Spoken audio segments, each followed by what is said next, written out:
అమ్మా ఏంట్రా? నాకు సుప్రీంకోర్టు లాంటి ఐడియా వచ్చింది. నీకేం వచ్చినా పట్లేవరా? ఏంటి మళ్ళీ అప్పు చేసి దాని ముడుపు చెల్లిస్తానంటావు?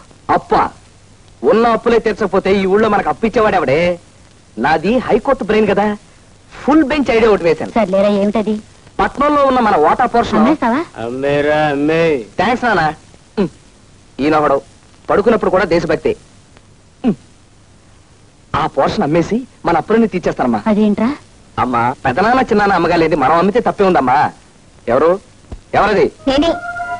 అలా తలుపు చోటు నుంచి వినకపోతే ఇక్కడికి వచ్చి వినొచ్చుగా. చాటుగా నిల్చుని వినాల్సిన కర్మ నాకేం పట్టింది?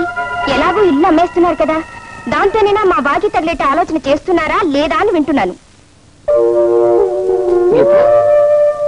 నాన్నగారి పోర్షన్ అమ్మేసిన డబ్బుతో మీ అప్పులు తీర్చేస్తాను.